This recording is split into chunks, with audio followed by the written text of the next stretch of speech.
Hello everyone.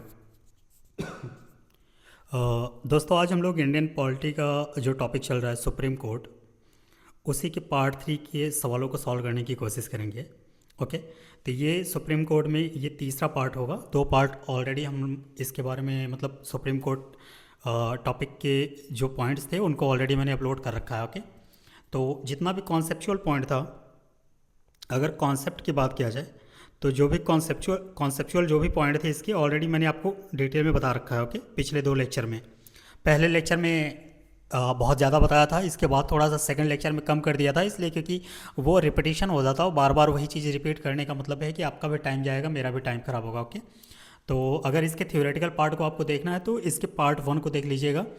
बाकी आज हम लोग डायरेक्ट इसके सवालों पे चलते हैं। ओके, तो आज के लेक्चर का जो पहला सवाल है स्टूडेंट, वो क्या कहना चाह रहा है? वो कह रहा है कि consider the following statements and state which one of them is correct. Okay, तो ये 4 ऑप्शन दे रखा है और ये सवाल पूछना चाह रहा है कि इनमें से कौन सा करेक्ट है। तो पहला ऑप्शन कह रहा है कि Supreme Court of India has only original jurisdiction.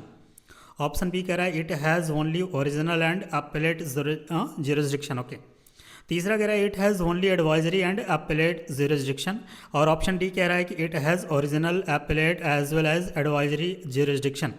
अगर सुप्रीम कोर्ट ऑफ इंडिया की बात किया जाए, अगर भारत के सर्वोच्च न्यायालय की बात किया जाए, तो इसके पास कई ज्यूरिसडिक्शन वाले पावर होते हैं। जैसे कि अगर आर्टिकल 131 को देखा जाए तो इसके अंतर्गत ये ओरिजिनल ज्यूरिसडिक्शन की बात करता है। मैं ओजी लिख दिया हूँ, बेसिकली इसका ओरिजिनल ज्यूरिसडिक्शन फुल फॉर्म होगा। ओके, तो आर्टिकल 131 होता है वो सुप्रीम कोर्ट की ओरिजिनल ज्यूरिसडिक्शन की बात कर रहा है। और ये सिर्फ और सिर्फ अगर देखा जाए तो सुप्रीम कोर्ट के पास ये पावर नहीं होती, ये पावर हाई कोर्ट के पास भी होती है। ओके, जब हाई कोर्ट वाला टॉपिक आएगा तो उसमें उसको डिस्कस करेंगे। लेकिन यहाँ पे ये समझिएगा कि ओरिजिनल जो ज्यूरिसडिक्शन है वो सिर्फ और सिर्फ सुप्रीम कोर्ट के पास नहीं है, ये हाई कोर्ट के पास भी होता है। और ये आर्टिकल 131 के अंतर्गत इसको डील किया जाता है। इसके अलावा अगर देखा जाए कि ओरिजिनल जुरिसडिक्शन में आखिर होता क्या है, तो जैसे मान लीजिए कि ये डिस्प्यूट्स हो गए, जैसे कि एग्जांपल के तौर पे अगर मैं बताऊं तो गवर्नमेंट ऑफ इंडिया हो गया एक तरफ, और एक तरफ एक या एक से ज़्यादा स्टेट हो जाते हैं। अगर उनके बीच में कोई डिस्प्यूट है तो वो सुप्रीम कोर्ट ओरिजिनल जुरिसडिक्शन के अंतर्गत सुनवाई करेगा। ओके, इसके अलावा अगर बात करें तो जैसे एक तरफ गवर्नमेंट ऑफ इंडिया हो गया और कोई राज्य हो गया, या एक से ज़्यादा राज्य हो गया, और दूसरी तरफ एक या एक से ज़्यादा राज्य हो गए, तो इनके बीच में जो डिस्प्यूट होगा वो भी इसी के अंतर्गत आएगा। इसके अलावा अगर हम लोग बात करें तो दो या दो से अधिक राज्यों के बीच में अगर डिस्प्यूट हो रहा है तो वो भी इसी के अंतर्गत आएगा।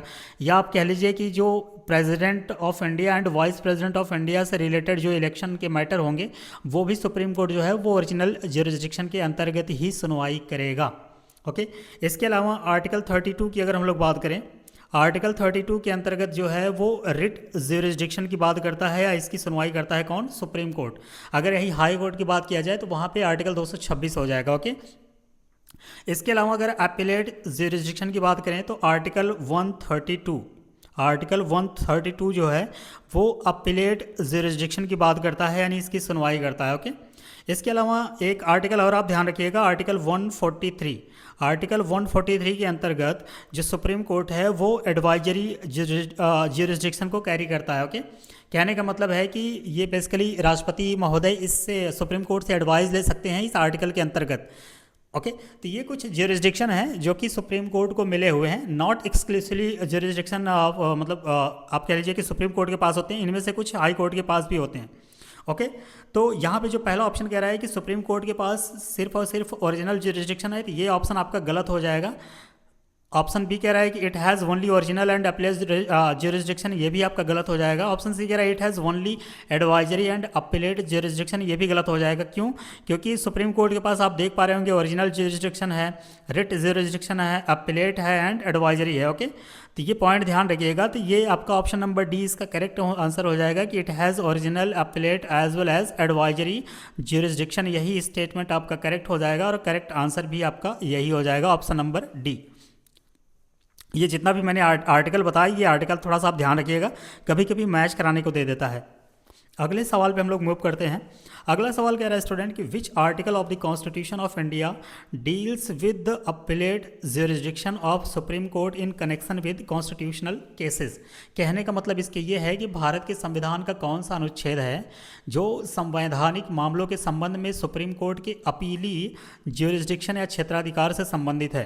तो इसका करेक्ट आंसर हो जाएगा अपीलेट का, मैंने अभी आपको बताया था आर्टिकल 132 के अंतर्गत ये सुप्रीम कोर्ट के पास ये पावर होती है। तो पहला ऑप्शन कह रहा है आर्टिकल 131, ये गलत हो जाएगा। इसके अलावा ये कह रहा है आर्टिकल 132, हो सकता है मे भी सही हो। आर्टिकल 1 ऑप्शन सी कह रहा है article 132 reads with article 134A and article option D कह रहा है कि आर्टिकल 133। तो ये 33 के बारे में कर रहा है, ये भी नहीं होगा आपका, तो 132 वाले से संबंधित होता है। लेकिन सवाल क्या कह रहा है कि कौन सा अनुच्छेद संवैधानिक मामलों के संबंध में सुप्रीम कोर्ट की अपीलीय क्षेत्राधिकार से संबंधित है। तो इसका करेक्ट आंसर हो जाएगा article 132 reads with article 134A। Option number C इसका करेक्ट हो जाएगा। ओके, इस पॉइंट को ध्यान रखिएगा क्योंकि आर्टिकल 134A क्या कहता है कि सुप्रीम कोर्ट में अपील के लिए प्रमाण पत्र से संबंधित है। इस प्रकार संवैधानिक विवादों के दौरान अगर देखा जाए तो आर्टिकल 134A को आर्टिकल 132 के साथ पढ़ने से सुप्रीम कोर्ट का जो अपीलेट ज्यूरिसडिक्शन होता है वो बनता है। तो करेक्ट आंसर इसका हो जाएगा ऑप्शन नंबर सी। आर्टिकल 132 को अगर हम लोग आर्टिकल 134A के साथ अगर पढ़ेंगे तो वो अपीलेट ज्यूरिसडिक्शन की बात करता है सुप्रीम कोर्ट के। तो आर्टिकल ऑप्शन आपका सी सही हो जाएगा। अगले सवाल पे मूव करते हैं। अगला सवाल कह रहा है स्टूडेंट कि all the cases regarding interpretation of the constitution can be brought to the Supreme Court under its. Okay, कहने का मतलब इसके ये है कि संविधान की व्याख्या से संबंधित जो सभी मामले होते हैं वो सुप्रीम कोर्ट के समक्ष लाए जा सकते हैं।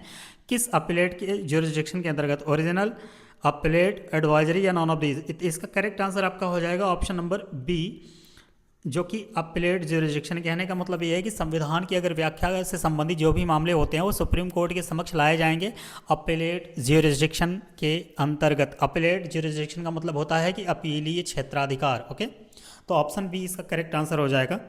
अगले सवाल पे हम लोग मूव करते हैं। अगला सवाल कह रहा है कि curative petition in India. Curative petition का मतलब होता है उपचारात्मक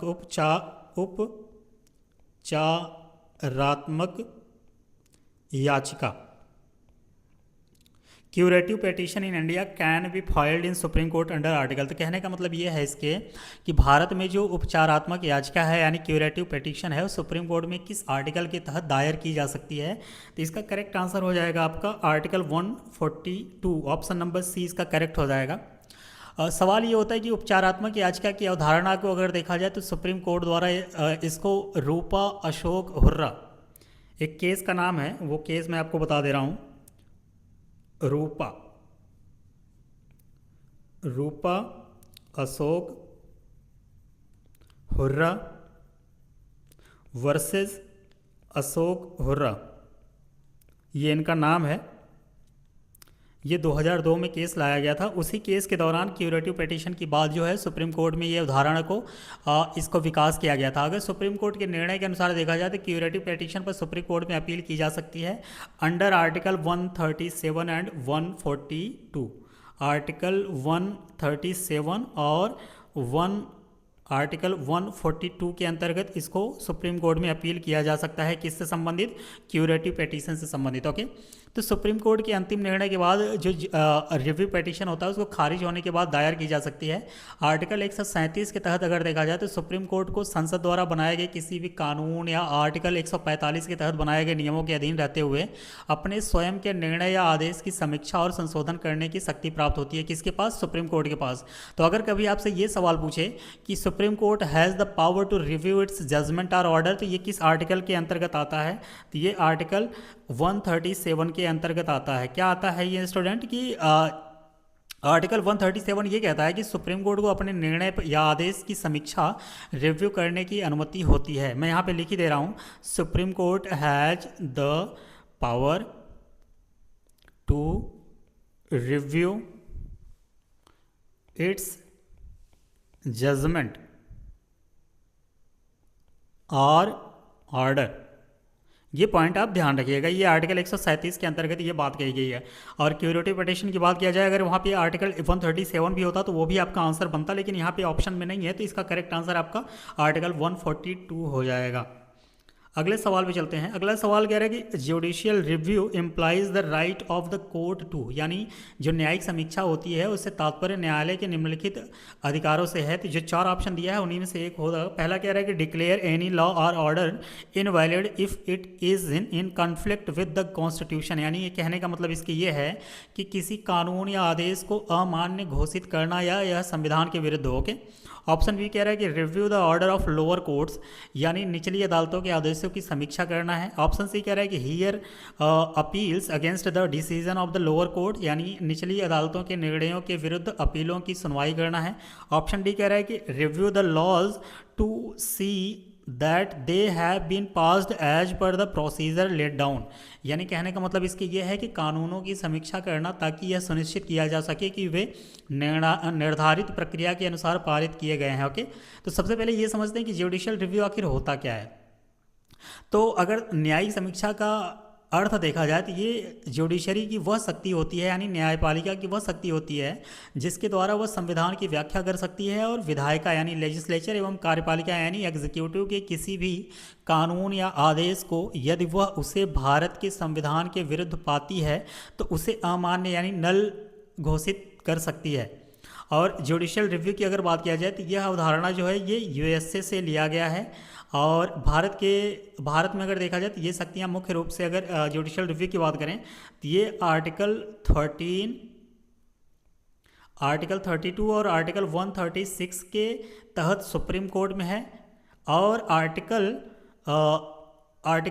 226 एंड 227 के तहत देखा जाए तो ये हाई कोर्ट्स के पास ये शक्तियाँ प्राप्त हैं। ओके, तो इसका करेक्ट आंसर आपका हो जाएगा option number A, judicial review implies the right of the court to, यानी कहने का मतलब है कि किसी कानून या आदेश को अमान्य घोषित करना यदि वह संविधान के विरुद्ध हो, इसी को बोलते हैं न्यायिक समीक्षा। तो ये पावर भारत में सुप्रीम कोर्ट और हाई कोर्ट दोनों की ये मिली हुई है। सुप्रीम कोर्ट को ये पावर आर्टिकल 13 देता है, आर्टिकल 32 देता है, आर्टिकल 136 देता है। लेकिन हाई कोर्ट की अगर बात किया जाए तो हाई कोर्ट को ये पावर आर्टिकल 226 और 227 देता है। तो इस पॉइंट को आप ध्यान रखिएगा। इसका करेक्ट आंसर आपका हो जाएगा ऑप्शन नंबर ए। अगला सवाल कह रहा है कि in India the power of judicial review is enjoyed by, तो अभी अभी मैंने बताया कि भारत में ये supreme court and high court ये पावर दोनों को मिली हुई है। सुप्रीम कोर्ट के पास मैंने अभी बताया कि आर्टिकल 13, आर्टिकल 32 और आर्टिकल 136 के तहत, और हाई कोर्ट के पास ये पावर जो है आर्टिकल 226 और 227 के द्वारा दी गई है। तो इसका करेक्ट आंसर आपका हो जाएगा option number Supreme Court as well as High Court, option number B इसका करेक्ट आंसर हो जाएगा। ओके, अगले सवाल पे मूव करते हैं। अगला सवाल कह रहा है कि the system of judicial review is prevalent in, यानी जुडिशियल रिव्यू की जो प्रणाली है वो प्रचलित है। तो कहाँ कहाँ है जुडिशियल रिव्यू की प्रणाली? इंडिया में तो है ही, और अभी मैंने आपको बताया कि इंडिया के अलावा इसे बारो कहाँ से किया गया है या कहाँ से लिया गया, तो यूएसए से लिया गया है। तो भारत में और यूएसए में ये प्रणाली जो है वो जुडिशियल रिव्यू की ये प्रचलित है। तो इंडिया ओनली नहीं होगा, यूके ओनली नहीं होगा, यूएसए ओनली नहीं होगा। इसका करेक्ट आंसर आपका both in India and USA हो जाएगा, ऑप्शन नंबर डी। अगले सवाल पे मूव करते हैं। अगला सवाल कह रहा है कि द स्कोप ऑफ, और असर्शन कह रहा है कि the scope of judicial review is limited in India, और रीजन क्या कह रहा है कि Indian constitution is a bag of burrowing. कहने का मतलब है कि असर्शन जो कह रहा है, कथन जो कह रहा है, वो कह रहा है कि न्यायिक समीक्षा यानी जुडिशियल रिव्यू का जो दायरा है वो भारत में सीमित है। ये बात बिल्कुल सही है। रीजन क्या कह रहा है कि भारतीय संविधान जो है वो उधारों का भंडार है। क्यों है? क्योंकि भारतीय संविधान ज़्यादातर बारोइंग वाली चीज़ों को अडॉप्ट किया गया है, यानी अलग अलग देशों के संविधान से ये चीज़ें बारो की गई हैं। ओके, तो ये रीज़न भी आपका करेक्ट है, लेकिन जो रीज़न है वो इसको करेक्टली एक्सप्लेन नहीं कर पा रहा है। तो इसका करेक्ट आंसर हो जाएगा आपका both A and R true but R is not the correct explanation of A, option number B. Okay, अगले सवाल पे हम लोग मूव करते हैं। अगला सवाल कह रहा है कि the guardianship of Indian constitution is vested in. कहने का मतलब इसके ये है कि भारतीय संविधान की संरक्षता इसमें निहित है। किस में निहित होगा? प्रेसिडेंट नहीं। लोकसभा नहीं। सुप्रीम कोर्ट बिल्कुल करेक्ट आंसर है कि भारत के संविधान की जो संरक्षता है वो या गार्जियनशिप है वो बेसिकली सुप्रीम कोर्ट में निहित होता है। तो सुप्रीम कोर्ट भारत के संविधान का संरक्षक है। भारत का जो संविधान है वो भारत के सर्वोच्च कानून है। यह एक तरीके का लिविंग डॉक्यूमेंट है। इंडियन कॉन्स्टिट्यूशन की अगर बात करें तो भारत का ये एक लिविंग डॉक्यूमेंट कहा जाता है लिविंग डॉक्यूमेंट। ओके, भारतीय संविधान यह मूलभूत राजनीतिक सिद्धांतों को परिभाषित करने वाला ढांचा निर्धारित करता है। सरकारी संस्थानों की संरचना हो गई, प्रक्रिया हो गया, शक्तियां हो गई यानी पावर हो गया और कर्तव्य हो गए स्थापित करता है और मौलिक अधिकारों यानी फंडामेंटल राइट्स, डायरेक्टिव प्रिंसिपल्स और ड्यूटीज ऑफ सिटीजन को निर्धारित करता है भारतीय संविधानों के। तो इसका करेक्ट आंसर आपका हो जाएगा option number C. Supreme Court जो है वो इंडियन कॉन्स्टिट्यूशन का गार्जियन है, संरक्षक है। अगले सवाल पे मूव करते हैं। अगला असर्शन और रीजन का सवाल है। असर्शन क्या कह रहा है? The Supreme Court of India has exclusive jurisdiction regarding constitutional validity of central laws. नहीं, ऐसा नहीं है। क्यों? क्योंकि एक्सक्लूसिव का मतलब होता है कि इस पे अधिकार, ऐसा नहीं है। ये सुप्रीम कोर्ट के साथ साथ ये हाई कोर्ट के पास भी इसकी पावर होती है।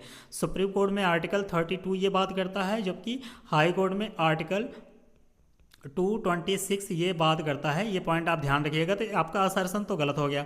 रीजन क्या कह रहा है कि the Supreme court is the guardian of Indian constitution. ये बिल्कुल सही है। अभी पिछले ही सवाल में हम लोगों ने देखा कि सुप्रीम कोर्ट को गार्जियन ऑफ इंडियन कॉन्स्टिट्यूशन कहा जाता है। तो रीजन तो आपका सही है, लेकिन असर्शन आपका गलत है, क्योंकि सुप्रीम कोर्ट इकलौता नहीं है कि जो कि constitutional validity of central laws से आप कह लीजिए कि एक्सक्लूसिव ज्यूरिसडिक्शन या क्षेत्राधिकार रखता होगा। ऐसा नहीं है, सिर्फ हाई कोर्ट भी इस मामले में आगे आ जाता है। तो आर्टिकल 32 आर्टिकल 226 दोनों मिला के अगर देखा जाए तो हाई कोर्ट और सुप्रीम कोर्ट जो है दोनों के पास एक्सक्लूसिव ज्यूरिसडिक्शन होता है। ओके, लेकिन रीजन आपका गलत, रीजन आपका सही है, असर्शन आपका गलत है। तो इसका करेक्ट आंसर हो जाएगा ए इज़ फॉल्स। किस में दिया है? ए इज़, हाँ, ऑप्शन नंबर डी में आपका करेक्ट हो जाएगा, ऑप्शन नंबर डी। इस सवाल का ऑप्शन नंबर डी आपका करेक्ट आंसर हो जाएगा। तो उम्मीद करते हैं स्टूडेंट ये लेक्चर आपको पसंद आया होगा और आप सभी लोग यहाँ तक बने रहे, इसके लिए बहुत बहुत धन्यवाद। मिलते हैं इसके बचे हुए सवालों को अगले लेक्चर में कवर करने की कोशिश करते हैं। ओके।